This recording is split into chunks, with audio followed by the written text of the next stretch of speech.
Most of the time, we're not fighting the world. There's pressure to speak up, to prove our worth, and to stay visible in rooms that don't really see us. It drains something quiet inside. You try to stay calm, to observe, to be intentional, but it's hard when the world rewards noise and reaction. If you've ever walked away from a conversation feeling like you gave too much or revealed too quickly, know this. That quiet part of you isn't weakness. It's your strength waiting to be shaped. This video is for those who feel things deeply but speak sparingly, for those who want clarity more than control and peace more than attention.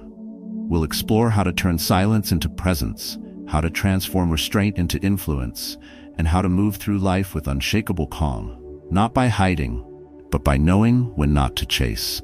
Rooted in Stoic principles, this journey isn't about becoming someone else. It's about returning to the version of you that doesn't need to prove, only to understand.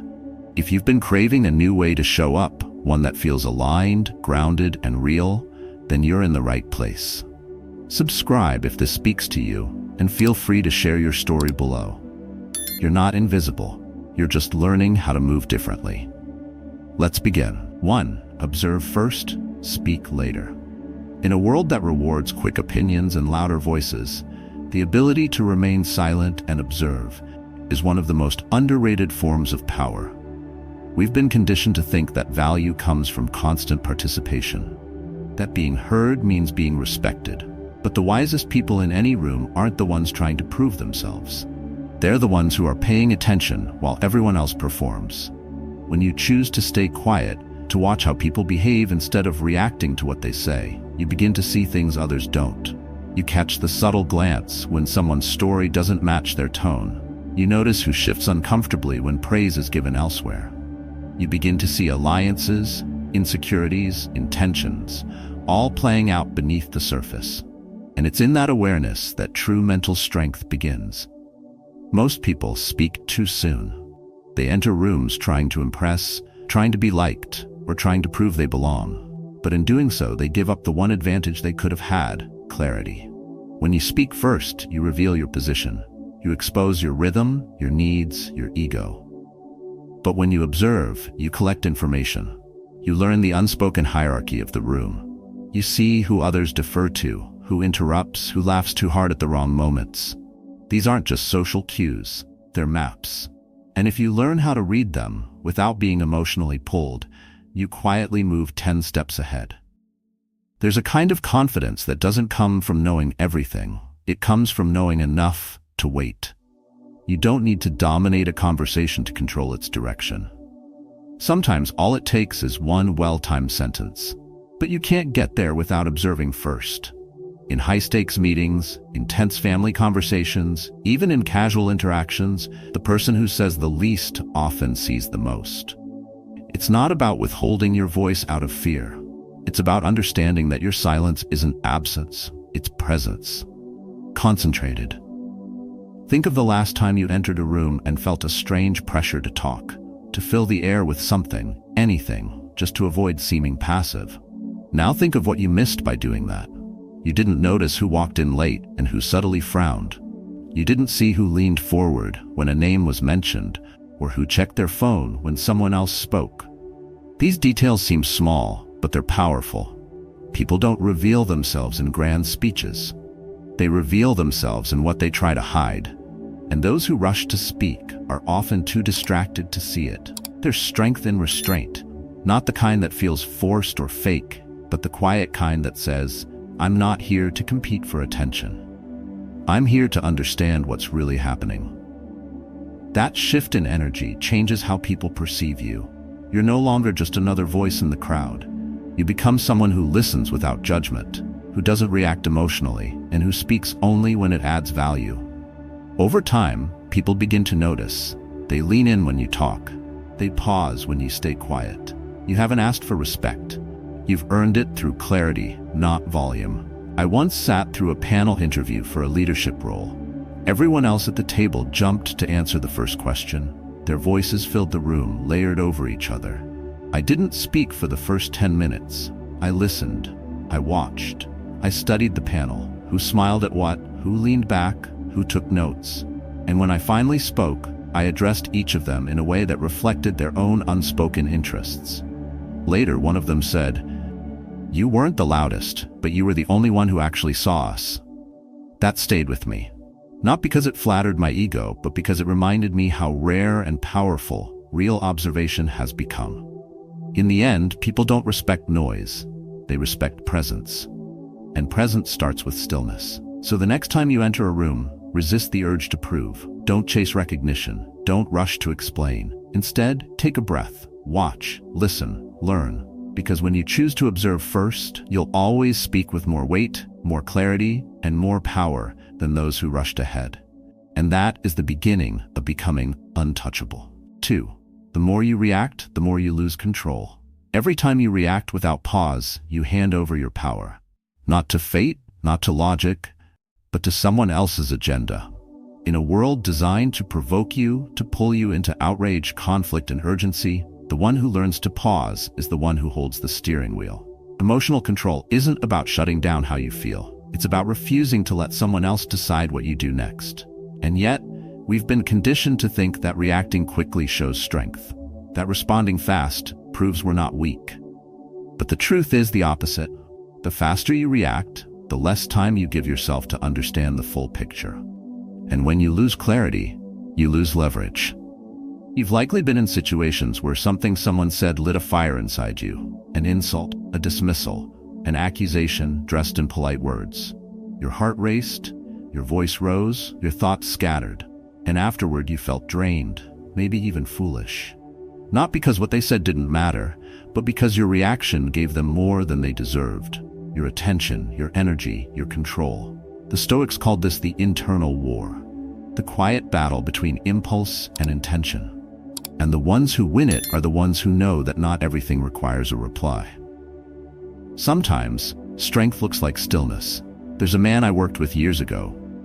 Brilliant, disciplined, but always on edge. Every comment that hinted at criticism became a fight. Every delay triggered frustration. One day, during a tense meeting, a younger colleague interrupted him mid-sentence. His face tightened, his voice sharpened, and before the room could blink, he was defending himself against a threat that didn't even exist. Later, in private, I asked him what he heard in that moment. He said, "Disrespect." But that wasn't the truth. It was projection. And in reacting to what he imagined, he lost the trust he had built in silence. When you react, you don't respond to reality. You respond to your interpretation of it. And interpretations, especially under stress, are rarely accurate. That's why emotional self-control is not a luxury. It's a survival skill. It separates the man who speaks with precision from the one who babbles to be heard.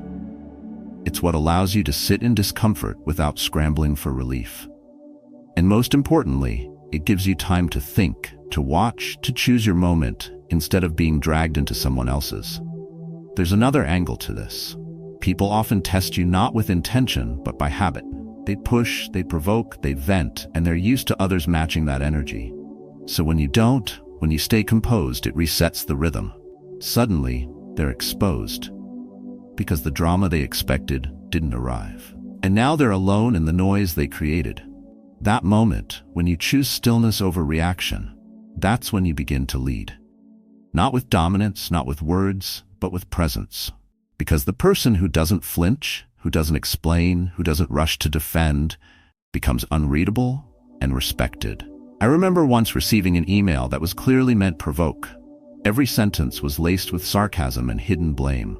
My first instinct was to respond line by line, to correct, to clarify, to prove I wasn't at fault. But I waited. I read it again the next morning, and instead of defending, I asked a single question that reframed the entire conversation. The reply came back softer, more honest. What I thought was an attack turned out to be frustration, not aimed at me, but at a system we were both caught in. If I had reacted, I would have deepened the divide. By pausing, I created space for clarity. In the end, people remember how you made them feel. But more than that, they remember how you made them feel about themselves. When you react harshly, you invite more of what you dislike. But when you remain calm, even under pressure, you send a signal. I'm not here to match your chaos. I'm here to hold my ground. And that kind of energy doesn't just protect your peace, it shifts the entire room. So the next time something stings, Don't rush. Don't reach for revenge or the perfect comeback. Let the moment breathe. Let your mind catch up to your emotions. And remember, the one who speaks last, after observing it all, often says the only thing that matters. 3. Staying calm is a form of strength. Not all strength makes noise. Some of it walks into a room slowly, holds still in a storm, and says nothing when it could have said everything. In a world that rewards reaction, remaining calm has become a radical act, not of passivity, but of control. Calm is not weakness. It's what remains after panic has burned out. It's what allows you to lead when others are unraveling. And in moments of pressure, your ability to stay calm is often the one thing that separates influence from chaos. People often mistake calmness for indifference, but they're not the same. Indifference is apathy. Calmness is discipline. When someone stays composed while others shout, it's not because they don't care. It's because they've trained themselves to feel without folding. That kind of self-mastery doesn't happen overnight. It's forged in silence, through the decision to pause when you want to explode, to stay still when every part of you wants to act. That's where true emotional resilience is built, and it's why calm people often hold more weight than those who dominate the conversation. You've seen this happen in meetings where voices rise, egos collide, and someone quietly watches, listens, waits. And when they speak, it's not loud, but it lands. Why? Because it comes from a place that wasn't shaken. People don't just hear calm, they feel it. It softens resistance, it calms tension, and it commands more attention than shouting ever could. In fact, in moments of uncertainty, people instinctively turn toward the person who seems least affected. That's the paradox of calmness. It doesn't look like control, but it is.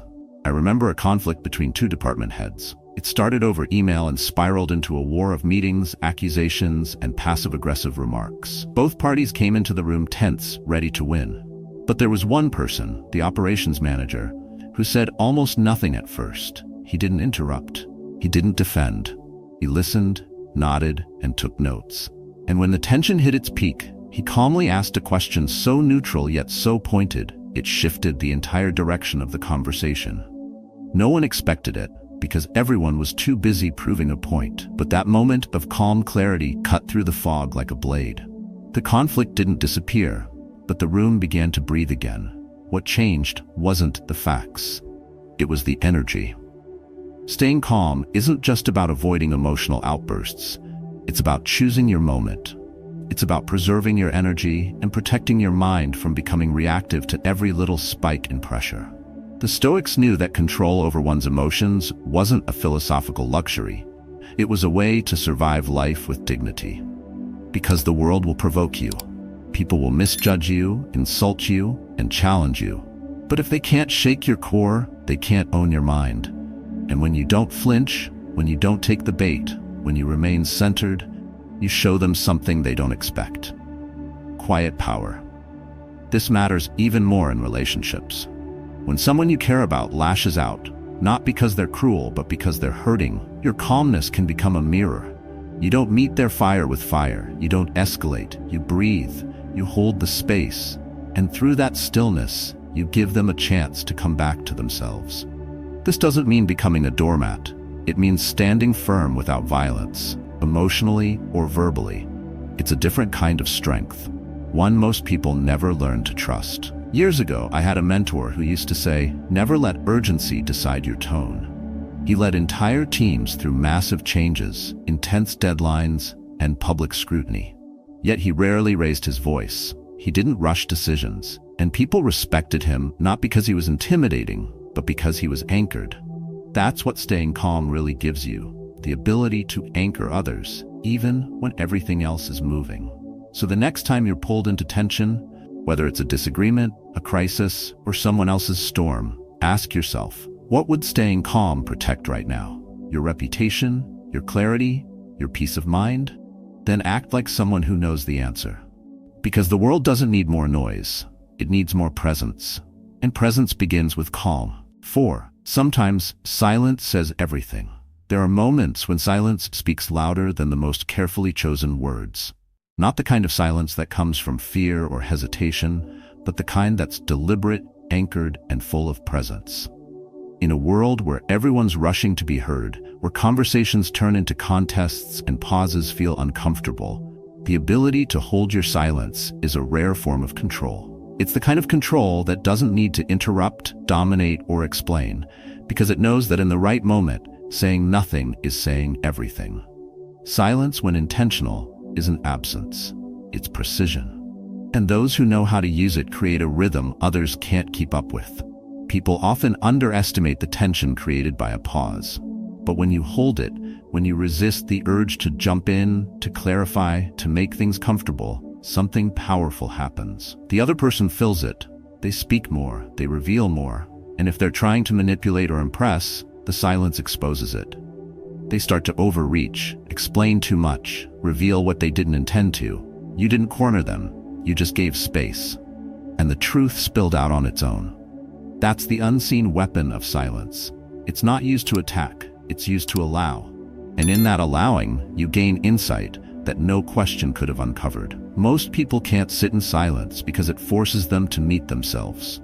They start wondering what the other person is thinking, if they're being judged, if they should talk more to avoid awkwardness. But the one who stays still, who lets the space breathe, creates a power dynamic that shifts without force. You're not chasing approval. You're not trying to convince. You're watching. You're letting things unfold. And because you're not afraid of the gap between sentences, you own the room without raising your voice. This isn't just about negotiation or business. It applies everywhere, especially in conflict. When someone criticizes you unfairly, silence becomes your filter. Instead of reacting and defending, you pause. You let the words settle. You study their intent. And in that stillness, you often realize the attack wasn't about you. It was about their own unresolved struggle. By saying nothing, you don't give their chaos a target. You stay intact. That kind of silence is not passive. It's strategic. It's the kind that Stoic philosophy holds in high regard. The ability to remain unmoved while the noise around you begs for your attention. I once watched a senior executive handle a public confrontation during a Q&A session. Someone in the audience challenged him aggressively, using loaded language and an accusing tone. The room shifted. Everyone expected a sharp response, but instead, the executive remained quiet for a few seconds. He didn't flinch, he didn't rush to answer. His silence wasn't nervous, it was grounded. And in that short moment, the tension turned back on the man who had spoken. His aggression no longer looked bold, it looked insecure. When the executive finally replied, he spoke one sentence. Calm, composed, clear. The exchange ended there, and people remembered it. Not because of what he said, but because of how little he needed to say. Silence also has a way of revealing your own truth. When you stop talking just to fill the gap, you start hearing what's actually going on inside you. You notice your impatience, your urge to be liked, your habit of performing. And in that awareness, you begin to shift. You start speaking less, but with more intention. You start realizing that not every moment requires a response. Some just require your presence. And presence in its purest form is silent. So next time you feel the need to explain yourself, to reply quickly, to prove you're in control, wait. Let silence settle. Let it stretch for a moment longer than feels comfortable. Because in that space, you'll see who people really are. And more importantly, you'll see who you are when you're not trying to be anyone else. That's not avoidance, that's power. The kind that doesn't need to speak to be heard. 5. Don't let anyone predict your next move. Predictability is a comfort to others, but a trap for you. The moment people can read your next move, they start shaping your story for you. They plan around you, speak before you, and manipulate without needing to force. And what's worse, you rarely notice it happening. That's because repetition creates patterns, and patterns make you visible. Not in a good way, but in a way that strips you of leverage. The more predictable you are, the easier you are to control. Not because you lack strength, but because you gave away your rhythm too early. In personal dynamics, at work, and in social situations, most people are running on autopilot. Same reactions, same responses, same roles they've unknowingly accepted. The people around them know exactly how to trigger a reaction, how to get a favor, how to push a boundary, and it works every time.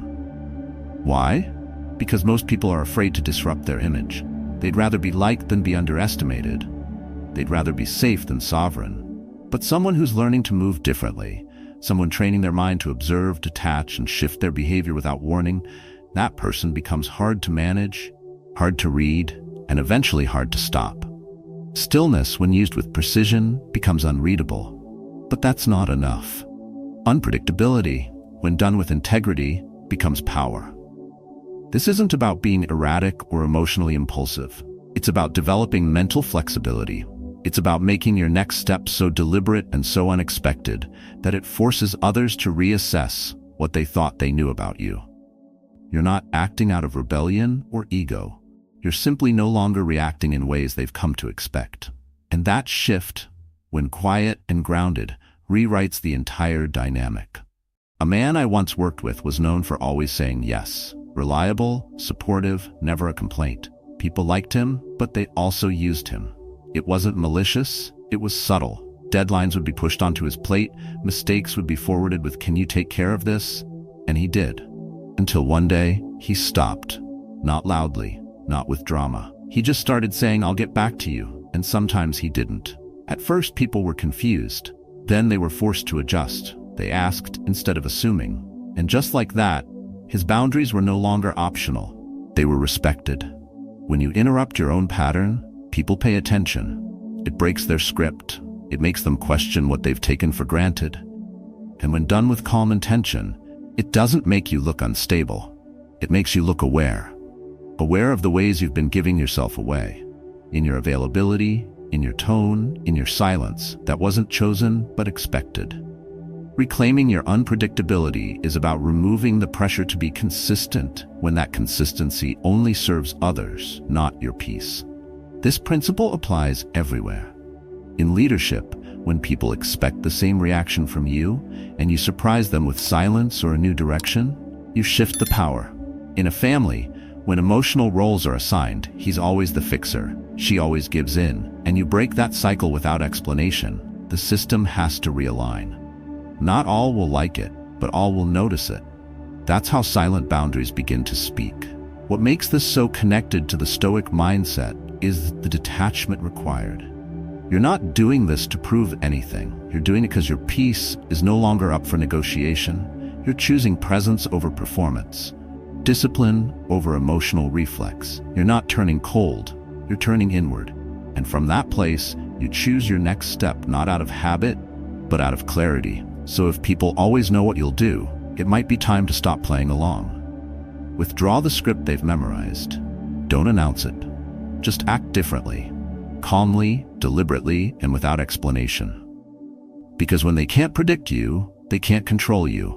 And when they can't control you, they're forced to meet you where you truly are, not where they assumed you'd always stay. That's not rebellion. That's quite an evolution.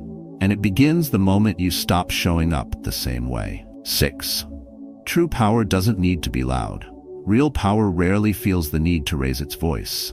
It doesn't demand attention, and it never needs to compete with noise.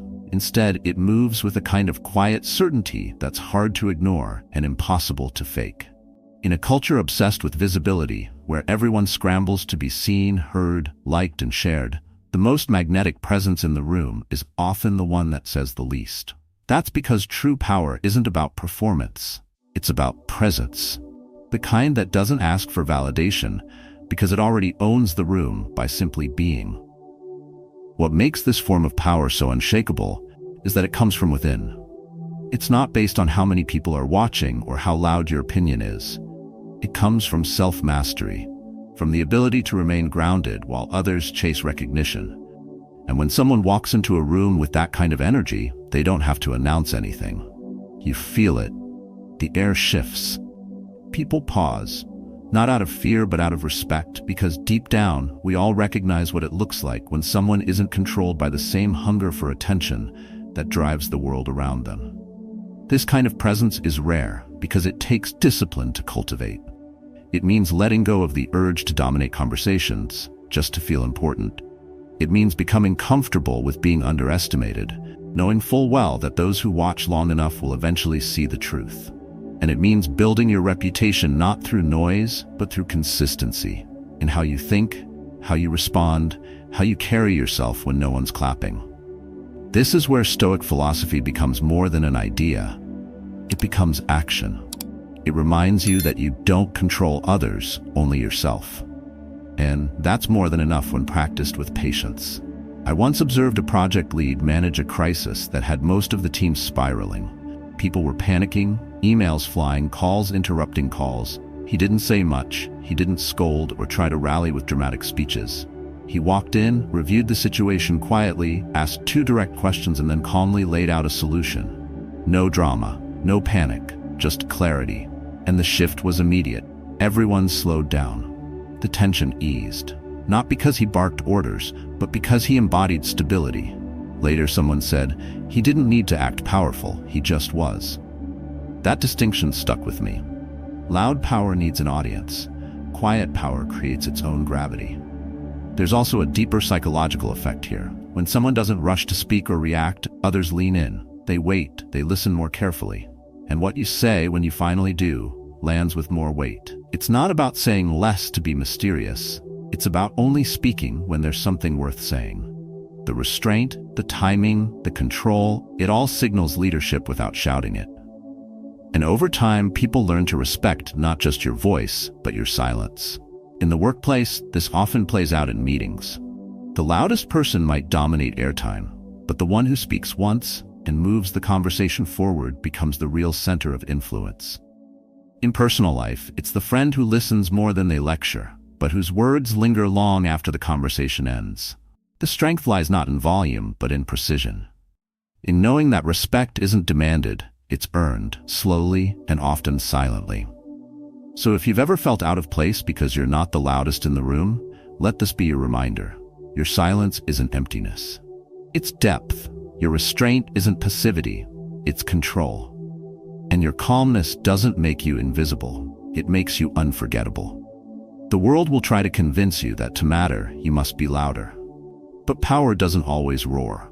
Sometimes it enters quietly, sits still, and watches the rest scramble for what it already holds. Speak when it counts, move when it matters, and trust that the energy you carry speaks long before you ever need to. 7.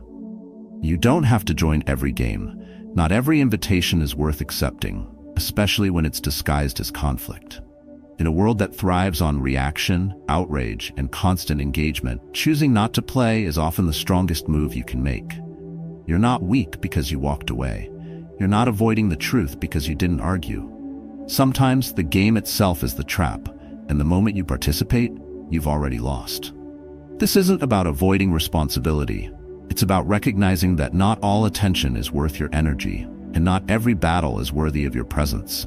The more reactive the world becomes, the more valuable restraint grows.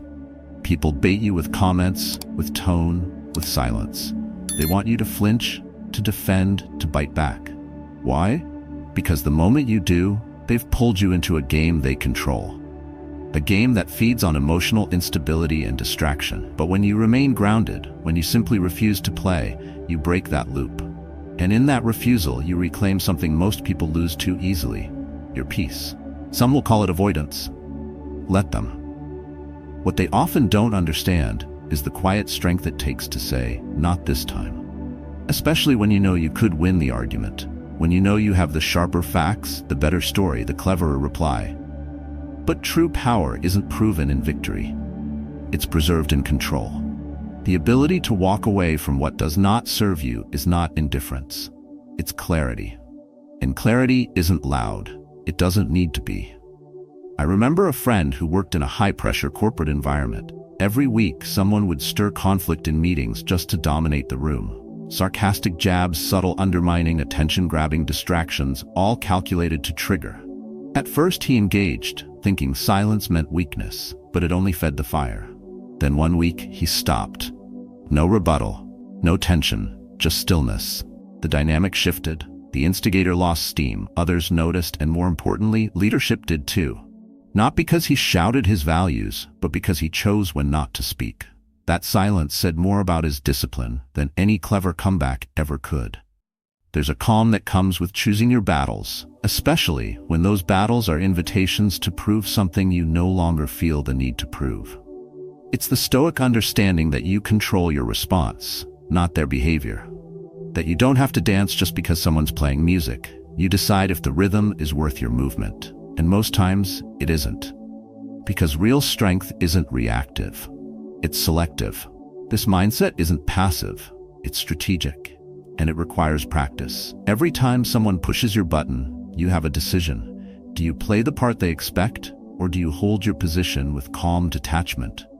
One reinforces their illusion of control. The other rewrites it. You're not silent because you don't care. You're silent because you see the bigger picture. You're not cold, you're calculating. Not in a manipulative way, but in a measured one. You're conserving energy for things that actually move your life forward. When you build this level of restraint, people adjust. They learn that you're not baited easily, not rattled by drama, not eager to prove a point. And slowly, the games stop. Or they move elsewhere, where chaos still works. Either way, your world becomes clearer, quieter, and more yours. Not because you won every battle, but because you stopped fighting ones that never mattered. So the next time someone tries to pull you into something that feels off, stop and ask yourself, what will this cost me? Not just in time, but in peace. And is it worth it? If the answer isn't a strong yes, then let it pass. Let them talk, let them twist, let them wonder. You don't owe them a reaction. You owe yourself the discipline to walk away and the dignity to stay above it. Because sometimes, the smartest move is to leave the board entirely. That's not surrender. That's strategy, and it's how you outlast them all. Power doesn't always come with volume. Sometimes it's built in the quiet, in the pause before you speak, in the moment you choose not to react, in the space where others scramble and you remain still. What you've just walked through isn't a performance, it's a philosophy, a way of moving through life that isn't dictated by pressure, but by principle. To outthink, outlast, and outsmart without shouting, you must first master the silence within you. That's where real control begins, not with others, but with yourself. The more calmly you walk, the clearer you see. And the clearer you see, the fewer games you need to play. This path isn't flashy, but it's effective. And the strength you build here isn't loud, but it's unshakable. Let them underestimate your quiet. Let them misread your stillness. Because in time, they'll come to realize the one who didn't need to speak was the one holding all the power. If this message found you at the right time, take a breath, then share your thoughts below. Your story might be the silence someone else needs to hear. And in that stillness, something stronger begins to rise. Stay sharp, stay quiet, stay steady.